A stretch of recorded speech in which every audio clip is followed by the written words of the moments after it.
Hello दोस्तों, एक बार फिर से आप सभी का बाजार उपमंडल में हार्दिक स्वागत एवं अभिनंदन है। दोस्तों, आज हम बात करने वाले हैं कि हम कैसे समय के साथ साथ अपने प्राइस एक्शन की रीडिंग में इंप्रूवमेंट लाते हैं। मैं आपको एक खास तरह के पैटर्न को दिखाना चाहूंगा जहां से आपका फ्रेम ऑफ रेफरेंस बाइंग या सेलिंग का बन सकता है। जब कभी भी कैंडल अपने डिमांड जोन से टकराएगी तो यह एक बहुत ही बढ़िया रिजेक्शन ब्लॉक था। ये अभी तक मिटिगेट नहीं हुआ था, लेकिन प्राइस आ करके इस वाले रीजन से टकरा गई। इसके टकराने के बाद हुआ क्या, हम चलते हैं 1 घंटे के टाइम फ्रेम पर। 1 घंटे के टाइम फ्रेम पर हम चलते हैं, थोड़ा सा हमें देखने को मिलेगा नज़ारा कि यहाँ पर हो क्या रहा है। तो जब भी कभी कैंडल किसी डिमांड जोन से टकराए और टकराने के बाद उसमें बाइंग करना है कि सेलिंग करना है, सभी लोग डर रहे थे ना। तो उसकी वजह से कुछ खास तरह के एक पैटर्न बनते हैं। उस पैटर्न के ब्रेक होने के बाद ही असली बाइंग और सेलिंग आती है। मैं आपको दिखाने की कोशिश करूंगा कि इस एरिया से जो डेली का डिमांड जोन था वहां से प्राइस टकराई। प्राइस के टकराने के बाद अब मैं इसको हटा दे रहा हूं। प्राइस के टकराने के बाद हम तुरंत बाइंग नहीं कर लेंगे, क्योंकि ये बिटकॉइन है और इसमें स्टॉप लॉस इतना बड़ा होगा कि एक आम आदमी के लिए बहुत ही मुश्किल होता है चीज़ों को मैनेज करना। तो हमें एक पिन पॉइंट जगह चाहिए, लोकेशन चाहिए, जहां पर हम अपनी एंट्री के बारे में सोच सकें। मैं आपको ये बताने की कोशिश करूंगा कि इस डिमांड जोन से जब प्राइस टकराई है तो कौन सा जो पैटर्न है जहां से हमें सावधान हो जाना चाहिए।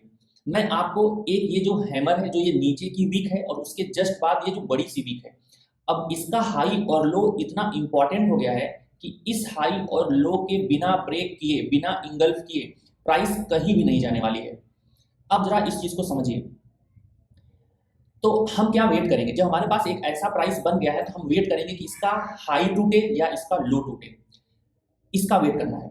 अब देखिए, एक बहुत ही सुंदर हैमर पैटर्न आया जिसको देख करके लोगों ने बाइंग करी, बाइंग में गए। लेकिन ये जो बाइंग है इतनी सफिशिएंट नहीं थी कि इसके हाई के ऊपर एक वीक भी दे या क्लोज कर सके और प्राइस नीचे आ गया। लेकिन जब प्राइस नीचे आ रहा था तो यहाँ पर फेयर वैल्यू गैप बना नहीं, क्योंकि जो सेलर्स थे वो भी समझ गए थे कि प्राइस अभी अपने रिजेक्शन ब्लॉक से टकराई है, तो हमें थोड़ा सा सावधान होना चाहिए। इसीलिए इस तरह के पैटर्न्स यहाँ पर दिखाई पड़ रहे हैं। फिर से जब मार्केट नीचे गिर रहा था तो उसको फॉलोअप नहीं मिला, फिर से यहाँ पर एक बड़ी स्ट्रांग रेड कैंडल मिली नहीं, फिर से यहाँ पर इनडिसीजन, फिर से यहाँ पर थोड़ी सी सेलिंग प्रेशर आई। लेकिन इन दोनों कैंडल के बाद जो ये वाली कैंडल थी और जो ये वाली कैंडल थी, इस वाली कैंडल में बहुत अच्छा रिजेक्शन आया और बॉडी थोड़ी सी रेड ज्यादा थी, और इस वाले कैंडल में और नीचे से रिजेक्शन आया और इसमें जो रेड बॉडी थी और पतली हो गई। इसका मतलब ये हुआ कि हमें बैक टू बैक जो रिजेक्शन मिला है ना, इसका मतलब ये है कि अब यही जो डिसीजन पॉइंट है, यहीं से आप देखेंगे कि इसके हाई के ऊपर एक विक देने की कोशिश कर दी गई है। तो अगर मैं इसको हटाऊं और इस वाले पार्ट को भी हटा दूं तो हम आपको दिखाएंगे कि ये कहानी चल कैसे रही है। जरा ये देखिए, इसके हाई के ऊपर अगर मैं देखूं यहाँ पर, तो इसके हाई के ऊपर इस ग्रीन कैंडल ने दस्तक दे दी है। अब तो हुआ क्या, इसका मतलब है कि जो ये वाला ये जो दो रिजेक्शन वाली कैंडल है, यह एक डिसीजन पॉइंट है आगे के लिए। जब भी प्राइस फिर से यहाँ टकराएगी तो प्राइस रुकेगी नहीं, रॉकेट बन जाएगी। मैं आपको दिखाता हूँ, यही दोनों कैंडल का हाई लो इतना इंपॉर्टेंट हो जाएगा। अब फिर हुआ क्या है, अब जब इस कैंडल ने, इन दोनों कैंडल ने इसके हाई को इंगल्फ किया, तो फिर वहां से हमारे पास एक रेड कैंडल बनी। लेकिन इस रेड कैंडल में जो ये था कैंडल, आप देखेंगे तो यहाँ पर एक इंडिसीजन था, लेकिन इस रेड कैंडल के बाद यहाँ पर बॉडी में जान आई है। और हम अभी क्या करेंगे, हम अभी ट्रेड में नहीं जाएंगे। हमको अगर ट्रेड लेना था तो हमें इसी जगह पर लेना था, क्योंकि इसके लो पर हमारे पास क्या है, स्टॉप लॉस बहुत छोटा है और बैक टू बैक दो रिजेक्शन का मतलब है इसमें 80% चांस है कि बाइंग इंटैक्ट है। इसीलिए हमें यहीं पर लेना था। हम अब बीच में नहीं ले सकते, अब हम वेट करेंगे कि यह टूटे, ठीक है ना, यह टूटे और इस टूटने के बाद हमें कहाँ पर जो है रिजेक्शन आए, ठीक है, तब हमें एंट्री करनी है। मैं आपको बता रहा हूँ अभी। तो जब ये, अब ये हमारे पास एक क्या बना, एक ऑर्डर ब्लॉक बन गया। अब ध्यान से देखिए, अब डिसीजन यहाँ लिया गया, ऑर्डर ब्लॉक यहाँ बन रहा है। तो यहाँ पर हमारे पास क्या बना, एक बहुत बढ़िया ऑर्डर ब्लॉक बना, ये वाला। अब क्यों ऑर्डर ब्लॉक बना, ये रेड कैंडल, उसके बाद ये ग्रीन कैंडल, और इस ग्रीन कैंडल में फेयर वैल्यू गैप है। इसमें क्या है, इसमें इस कैंडल में इसमें फेयर वैल्यू गैप है, और वो फेयर वैल्यू गैप हमें बता रहा है कि यहाँ पर पैसे का फ्लो बहुत ज्यादा है, यहाँ पर इनएफिशिएंसी है, यहाँ पर ओपन ऑर्डर अभी हैं। तो जब कभी भी जब कभी भी यहाँ पर ऐसा रेड की ओपनिंग और ग्रीन की क्लोजिंग है, ये बहुत ही स्ट्रॉन्ग रेजिस्टेंस एरिया होता है। उस रेजिस्टेंस एरिया के ऊपर सेल्स का स्टॉप लॉस होता है। तो जब ये कैंडल बनी थी तो यहाँ पर बाइंग भी इंटैक्ट है और इन लोगों के एसएल जा रहे हैं, इसकी वजह से इसमें बहुत ही स्ट्रांग मूव आया। अब हम वेट करेंगे कि इस जोन में कैंडल एक बार ट्रेवल करे, और ये हम देख रहे हैं आवरली टाइम फ्रेम पर प्राइस एक्शन। तो हम जाएंगे 5 मिनट, 3 मिनट या 1 मिनट के टाइम फ्रेम पर, वहां पर स्ट्रक्चर जो चेंज होगा हम उसके बाद डिसाइड करेंगे कि इसमें हमें बाइंग करनी है कि नहीं बाइंग करनी है। और उसके बाद हमारे पास यहाँ पर इसी ऑर्डर ब्लॉक में हमारे पास एक डिमांड जोन बन गया, जो प्राइस को क्या कर रहा था, ऊपर लेके गया। तो हम इसके हाई पर एंट्री करके इसी के ऑर्डर ब्लॉक के लो का ही है, क्योंकि हमने क्या किया है, हम ऑर्डर ब्लॉक के, हम आपको एक तरीका भी सिखा रहे हैं, हम ऑर्डर ब्लॉक के 50% एरिया में अपनी एंट्री करके ऑर्डर ब्लॉक के नीचे एसएल लगाते हैं। ये हम जनरली करते हैं ताकि हमारा स्टॉप लॉस बहुत छोटा हो जाए। मैं अगर आपको दिखाऊं तो यहाँ से लेकर के यहाँ तक हमारे पास जो 50% का जोन था, ठीक है ना, वहां तक कैंडल आई है। अगर आप डिमांड जो नहीं समझ पा रहे हैं तो कोई दिक्कत नहीं, ऑर्डर ब्लॉक में ये फिबोनाची लगाइए, मैं आप फिबोनाची का भी वीडियो बनाऊंगा। ये देखिए गोल्डन रेशियो जोन में प्राइस आकर के चली गई है। तो हमें यह ध्यान देना पड़ेगा कि अगर हमें ऑर्डर ब्लॉक में एंट्री भी लेनी है तो उसके 50% एरिया के पास एंट्री ले, हमारा स्टॉप लॉस बहुत छोटा होगा और हमें थोड़ा सा सेटिस्फेक्शन मिलेगा। ठीक है, अगर आपके पास क्वांटिटी कम है तो आप यहीं पर ऑर्डर लगा सकते हैं और नीचे का एसएल लगा सकते हैं। ठीक है, अच्छा अब देखिए, अगर आप इसका एसएल लगाएंगे, अगर आप इसका एसएल लगाएंगे तो वो चला जाएगा। क्यों चला जाएगा? क्योंकि इसके पीछे रेड कैंडल बहुत ज़्यादा है। यहाँ पर क्या हुआ है, यहाँ पर हमारे पास ये एक पैटर्न होता है कि इस तरह के डिमांड जोन के पीछे एक बड़ी रेड कैंडल नहीं होनी चाहिए, और आप इसको बैक टेस्ट करेंगे तो इस तरह का जो डिमांड जोन है अक्सर स्टॉप लॉस देता है, जिसके पीछे हमारे पास एक बड़ी सी रेड कैंडल होती है। तो ठीक है, इसलिए हमें यहाँ पर एसएल नहीं लगाना चाहिए। अच्छा वाला एसएल इसके नीचे होगा, और सबसे बढ़िया एंट्री यहाँ थी। अभी मैं आपको इसका मैजिक दिखाता हूँ जो डिसीजन लिया गया। तो ये ऑर्डर ब्लॉक बना, order block with fair value gap, बहुत इंपॉर्टेंट है ये। Order block with fair value gap बहुत ही बढ़िया काम करता है, और जब प्राइस यहाँ लौट करके आई तो प्राइस यहाँ से रॉकेट बन गई, बहुत ही बढ़िया मोमेंटम था। अच्छा, ये समझ में आ गया। अब हुआ क्या था, आप ध्यान से समझिए। इस हाई को ब्रेक करने के लिए ये कैंडल जिम्मेदार थी। इस रेड कैंडल के हाई को ब्रेक करने के लिए यह कैंडल जिम्मेदार थी। इसका मतलब ये हुआ कि अब ये जो यहाँ पर मैनिपुलेशन किया गया है, यहाँ पर अभी भी पेंडिंग ऑर्डर हैं। इसलिए जब कैंडल धीरे धीरे गिरते हुए इस जोन में आई तो यहाँ से बाइंग स्टार्ट हुई। लेकिन यहाँ पर भी एक खास बात थी जो मैं आपको दिखाता हूँ। जब कैंडल यहाँ से गिर रही थी तो यहाँ पर भी कोई फेयर वैल्यू गैप नहीं था, यहाँ पर भी कोई फेयर वैल्यू गैप नहीं था, लेकिन यहाँ फेयर वैल्यू गैप था। तो जब हमें ये फेयर वैल्यू गैप दिखा और ये कैंडल दिखी तो हम इसमें बाइंग नहीं लेंगे। जब मुझे ये फेयर वैल्यू गैप दिख गया और यहाँ पर हमारे पास कैंडल हमारे इस मैनिपुलेशन वाली एरिया से टकरा गई है, तो हम वेट करेंगे, हम इस फेयर वैल्यू गैप के इंगल्फ होने का या इसके जाने का वेट करेंगे। अब जरा देखिए हुआ क्या है। तो ये जो फेयर वैल्यू गैप है, उसने काम किया। जो ये फेयर वैल्यू गैप है उसने काम किया। जब जैसे ही आवरली वाली कैंडल इस फेयर वैल्यू गैप में आई है उसने काम किया, लेकिन काम करने के बाद फिर से इस कैंडल में फेयर वैल्यू गैप नहीं बनी। आई होप आप फेयर वैल्यू गैप जानते होंगे। उसके बाद यहाँ पर एक इनडिसीजन कैंडल बनी। इस इनडिसीजन कैंडल के बाद इसके हाई के ऊपर इस कैंडल ने क्लोज कर दिया। तो अगर यहाँ पर यह क्लोजिंग मिली है और हम देख रहे हैं कि ये वाला जो एरिया है बहुत ही अच्छा पॉइंट ऑफ इंटरेस्ट है, क्योंकि यहाँ से अच्छी खासी मोमेंटम आई थी और इसके हाई के ऊपर क्लोजिंग के लिए ये रिस्पॉन्सिबल है, तो यह एक वैल्यूएबल एरिया है। यही एक रीजन था कि ये जो कैंडल है वो इसके लो के नीचे भी नहीं चल पाई और इसने मोमेंटम ऊपर का देना स्टार्ट कर दिया और लगातार कैंडल बड़ी होती गई। आप यहाँ पर ब्रेकआउट ट्रेड कर सकते थे जब इसी जोन के पास एक इनडिसीजन कैंडल बन गई, तो आप छोटे टाइम फ्रेम पर जाकर के यहाँ पर ब्रेकआउट ट्रेड कर सकते थे। तो यहाँ पर आपको क्या देखने को मिला कि पूरे प्राइस एक्शन में कोई ऑर्डर ब्लॉक ट्रेड कर रहा है, कोई डिमांड जोन ट्रेड कर रहा है, और मैं अभी आपको दिखाऊंगा कि ऑर्डर ब्लॉक के बाद की एंट्री कितनी मिली। ठीक है, ब्रेकआउट के बाद की एंट्री अगर आपको मिलती है तो किस तरीके से चलती है, और अगर आपको ये वाली एंट्री मिलती है तब कैसे चलती है, अभी आपको मैं दिखाता हूँ। तो इस जगह से हुआ क्या, यहाँ पर अगर आपको ये डोजी कभी भी ऐसी जगह पर डोजी बन जाए और तब इसका हाई टूटे स्ट्रांगली लोअर टाइम फ्रेम पर, तो हमें ब्रेकआउट के लिए जाना चाहिए। और यहाँ पर वो क्या कर रहा है, लोअर टाइम फ्रेम पर लोगों को ट्रैप करके तब आगे बढ़ रहा है, इसलिए वो काम किया है। लेकिन कुल मिलाकर के डिमांड जोन में ये हाई टूटा तो मूव आई, अगर ये लो टूटता तो मूव नीचे की आती। और मैं आपको समझाने की कोशिश कर रहा हूं कि यही दो कैंडल थे, मैं आपको समझाने की कोशिश कर रहा हूं कि यही दो कैंडल थे जिन्होंने क्या किया था, प्राइस को आगे लेके गए थे। अब जैसे ही प्राइस इस जोन में आई, ठीक है ना, जैसे ही प्राइस, देखिए जैसे ही प्राइस इस कैंडल के पास आई, उसने क्या किया है, इतना शानदार मूव दिया है। ये वाली इतनी बड़ी मूव को पकड़ने के लिए आपको यहां से लेके यहां तक रिग्रेट झेलना पड़ेगा, लेकिन हमें इतना बर्दाश्त नहीं होता है। ये वाला पूरा जो कैंडलस्टिक बना हुआ है, इस यहाँ से यहाँ तक हमें इस पॉइंट ऑफ इंटरेस्ट का, इस डिसीजन पॉइंट का वेट करना पड़ेगा, तब जाकर के हमें ये बढ़िया सा मूव मिलेगा। और उसके बाद क्या हुआ है, अगर आप इसके बाद देख रहे हैं तो ये रीटेस्ट होने के बाद इसके नीचे क्लोज दे दिया गया।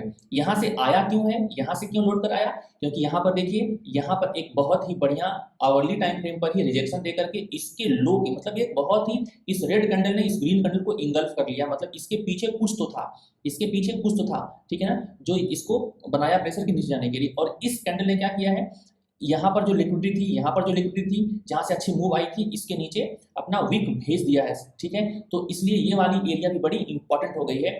और इसने जितना यहाँ से यहाँ मूव दिया, मैं आपको दिखा दूं कि इसने क्या किया है, जो मूव इसने यहाँ दिया है, ये वाली, यहाँ से लेकर के यहाँ तक की जो मूव है, ठीक है ना, ये वाली जो मूव है यहाँ से लेकर यहाँ तक की, यही वाली जो मूव है वो यहाँ भी मिली है। अगर आप ध्यान से देखें तो यही वाली एग्जैक्टली इतना ही मूव हमें यहाँ भी मिली है। तो हमें क्या करना चाहिए, मैं आपको बताऊं, हमें इस तरह के पैटर्न को देख करके वहां पर प्राइस एक्शन का, इसके लो या इसके हाई का टूटने का वेट करना चाहिए। जहां से जिस कैंडल ने डिसाइड किया था इसके हाई या लो को इंगल्फ करने के लिए, वो बहुत ही बेहतरीन पॉइंट ऑफ इंटरेस्ट होता है। जब भी वहां पर कैंडल विजिट करती है तो वो बहुत ही बढ़िया मूव देता है। मैं आपको एक और पैटर्न दिखाता हूं, आपको लगेगा कि ये बहुत कॉमन है, मतलब ये बस चार्ट बन गया है तो बता दिए हैं। हम आपको एक और दिखाते हैं। ये देखिए, ये फेल क्यों हुआ, यह फेल इसलिए हुआ है कि यह सप्लाई जोन में है। ये वाला जो पैटर्न है वो सप्लाई जोन में बना हुआ है और यहाँ पर इतनी लिक्विडिटी छोड़ दी गई है, तो ये लौट आया है।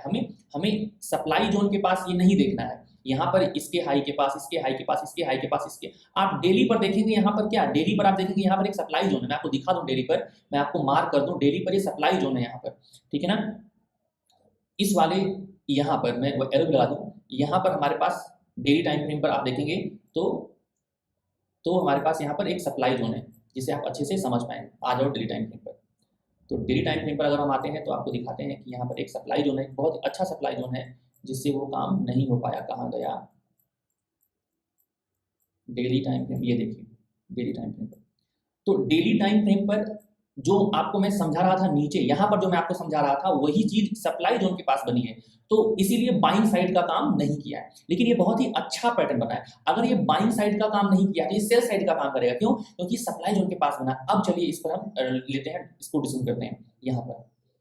अब मैं आपको समझाता हूँ, ये वही सेम पैटर्न है, ये वही सेम पैटर्न है। ये बिल्कुल अपने आप में एक साइकोलॉजी है और चार्ट रीडिंग है। किसी भी इंडिकेटर की जरूरत नहीं है, बस हमें ये देखना है कि इन कैंडल के पीछे कौन बैठा हुआ है। तो ये फेक आउट मिला। क्यों फेक आउट मिला? क्यों फेक आउट मिला? हालांकि अगर आप देखेंगे कि इस कैंडल ने अगर इसको इंगल्फ किया है तो ये ट्रैप किया गया, ये प्राइस को 3-4 घंटे ऊपर लेके गया है। अगर कोई यहाँ पर ट्रेडिंग लेता भी है, इसके जिस कैंडल ने इसके हाई को तोड़ा है उसका लो नहीं जाता है, जनरली नहीं जाता है, तो इसलिए वो गया। लेकिन हम जब देख रहे हैं कि जब मुझे पता चल गया है कि अब ये कैंडल अपने डेली के सप्लाई जोन से टकरा गई है, तो यहाँ पर हमें बाइंग के ट्रेड से बचना चाहिए, ठीक है, हमें सेलिंग के साइड में जाना चाहिए। अब हुआ क्या है, अगर ये आप ध्यान से देखें, जो ये सेलिंग का लो है ना, मतलब इस जो ये वाली कैंडल का जो लो है, ये बड़ा इंपॉर्टेंट है। आप देखेंगे कि इसका जो लो है, ये देखिए इसका जो लो है, इस ग्रीन कैंडल ने इंगल्फ कर दिया, ब्रेक करके। इसका मतलब ये हुआ कि अब नीचे जाने की तैयारी शुरू हो गई है। अब यहाँ पे 2 कंफर्मेशन है, यहाँ का लो तोड़ दिया गया है और ये प्राइस अपने डेली के सप्लाई जोन से टकरा गई है। लेकिन यहाँ पर जितने लोगों के ऑर्डर थे, जितने लोगों के यहाँ से जिन लोगों ने क्या करी थी, एंट्री करी थी, ठीक है ना। तो कई लोगों के लिए अभी भी ये पॉइंट ऑफ इंटरेस्ट है, लेकिन ये भूल गए कि प्राइस आ कहाँ से रही है। ये पॉइंट ऑफ इंटरेस्ट तो है, लेकिन ये भूल गए हैं कि प्राइस आ कहाँ से रही है। प्राइस अपने अब्बा से टकरा के आ रही है, तो वहां का जो वॉल्यूम है ना, इसको झेल नहीं पाएगा, इसलिए ये छत टूट जाएगी। पर हमारे पास ये जो डिसीजन एरिया है वो भी टूटती हुई दिखाई पड़ रही है। तो हुआ क्या, यहाँ पर जिन जिन लोगों ने कहा था कि ये पॉइंट ऑफ इंटरेस्ट है, उन लोगों ने यहाँ पर एंट्री बनाई। एंट्री बनाने के बाद आप देख रहे हैं कि जब ये कैंडल बनी तो यहाँ पर एक फेयर वैल्यू गैप जनरेट हो गया। फिर से ये फेयर वैल्यू गैप, यानी कि फेयर वैल्यू गैप बनाते हुए इस एरिया को तोड़ा गया है। तो ये फेयर वैल्यू गैप काम करेगा, क्यों काम करेगा?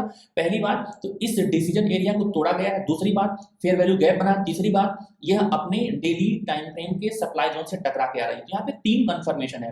अब मैं आवली टाइम फ्रेम पर हूँ, तो 3 मिनट, 5 मिनट, 1 मिनट पर मैं जाऊंगा, वहां पर कोई स्ट्रक्चर शिफ्ट देखूंगा, कोई कैंडलस्टिक पैटर्न देखूंगा, तब हम उस ट्रेड में जाएंगे। अब हम क्या किए हैं, अब हम देख रहे हैं कि भाई यहां से इस कैंडल, इस मूव ने इसके लो को तोड़ दिया है। अब अगर इस मूव ने इसके लो को तोड़ा है, तो मैं आपको बताऊं, अब जो ये वाली एरिया है, अब ये वाली एरिया पॉइंट ऑफ इंटरेस्ट बन गई है। अब ये इन फ्यूचर जब भी प्राइस यहाँ लौट करके आएगा तो रिएक्शन देगा ही देगा। अब मैं आपको दिखाता हूँ कहाँ दिया है, कहीं तो दिया चाहिए, ये देखिए। और ये जितना बड़ा मूव है, वही मूव यहाँ भी मिला है। मैं आपको दिखा दूं कि जितना बड़ा ये मूव है, ठीक है ना, बॉडी टू बॉडी हम जा रहे हैं, जितना बड़ा ये मूव है उतना ही बड़ा ये भी मूव है। आप इसको देखिए, बॉडी टू बॉडी जाएंगे तो, ठीक है। तो ऐसी बात है कि हम यहाँ बैठे रहेंगे, हमें ये देखना है कि भाई चीजें कहाँ से चल रही हैं। उसके बाद फिर देखिए, अब जब यह डिसीजन एरिया था, अब ये क्या था, ये डिसीजन पॉइंट था। क्यों था?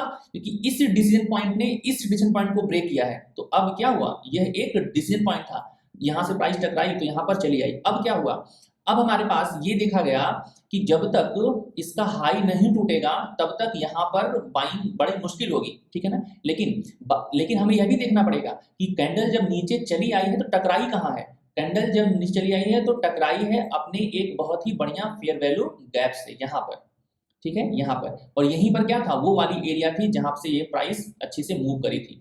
तो इस वाले, अगर मैं आपको दिखाऊं, इस वाले सप्लाई जोन को इस फेयर वैल्यू गैप ने इंगल्फ किया, इस वाले सप्लाई जोन को इस फेयर वैल्यू गैप ने इंगल्फ किया है, इसलिए ये वाली एरिया बहुत वैल्यूएबल हो गई थी। और यहाँ से हमारे पास क्या मिल रहा था, यहाँ से हमारे पास धीरे धीरे बाइंग खत्म हो रही थी। और बाइंग खत्म होने के साथ साथ हम यहाँ पर क्या बना रहे थे, ऑर्डर बना रहे थे, और यहाँ पर लिक्विडिटी बन गई। जनरली जब ऐसे इक्वल लो बन जाए ना, तो समझिए कि यहाँ पर कैंडल तो आने वाली है, क्योंकि यहाँ पर जो लिक्विडिटी है ना वो बहुत अच्छी होती है कैंडल को आगे मूव करवाने के लिए। देखिए प्राइस फिर से लौट करके इसी रीजन में आई है। यहाँ पर जब ये वाली मूव आएगी तो आप समझे कि हमारा सब छूट गया है। लेकिन जहां से बड़ा पैसा अपनी पोजीशन को बनाता है, जब भी वहां पर कैंडल फिर से लौट करके आती है तो ये पूरी कहानी यहीं से निकल जाती है, ठीक है। यहाँ से देखिए ये बहुत बढ़िया मूव आएगी, जब ये मूव आएगी तो फिर लगेगा कुछ बेकार है, बट बाद में हमें वेट करना पड़ता है। इसीलिए हमें एक सही लोकेशन का वेट करके, सही प्राइस एक्शन को एनालाइज करके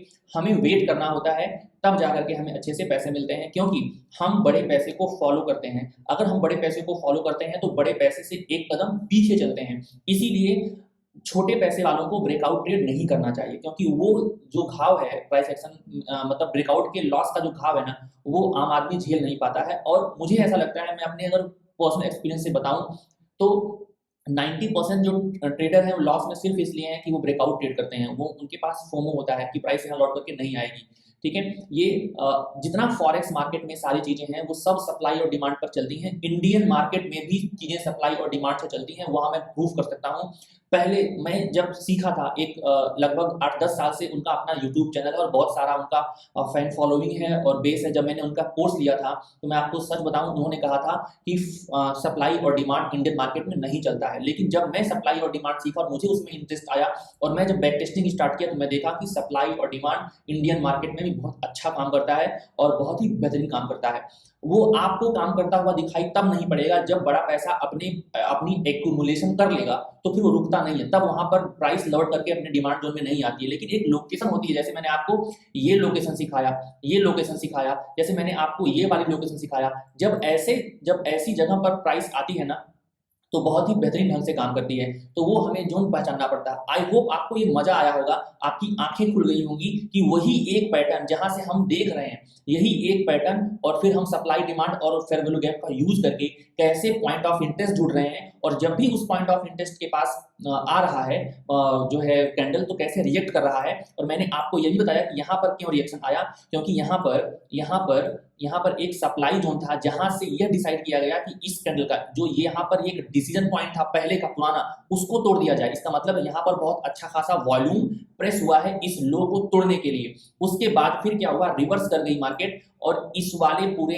एरिया को ग्रीन कैंडल ने इंगल्फ कर लिया है और यहाँ पर एक फेयर वैल्यू गैप जनरेट कर दिया है। इसका मतलब है कि अब ये वाली जो एरिया है वो बहुत इंपॉर्टेंट है। अगर ये बहुत लंबी बॉडी वीक है तो मैं इसको बॉडी से वीक ले लेता हूँ, ठीक है ना। ये वाली जो एरिया है बहुत ही इंपॉर्टेंट है और ये एक्सपीरियंस से आएगा कि हम कहाँ पर चीज़ों को कैसे लगाएं। इस जैसे ही इस जोन में प्राइस आई और उसके बाद ये वाली जो मूव बता रही है ना कि यहाँ पर सेलिंग अब खत्म हो चुकी है, नहीं है। ये वाली जो वर्टिकल मूव बता रही है कि बाइंग यहाँ पर अभी भी इंटैक्ट है। यहाँ पर रेड कैंडल में फिर से बैक टू बैक क्या आया, रेड कैंडल में नीचे से प्रेशर, फिर से ग्रीन कैंडल में प्रेशर। यही एक कैंडल है जो बता रही है बैक टू बैक प्रेशर आ रहा है और इसका अब लो नहीं जाएगा और जब भी प्राइस यहाँ पर आएगा धाए से उड़ जाएगा। तो यही एक तरीका है कैंडल्स को सीखने के लिए।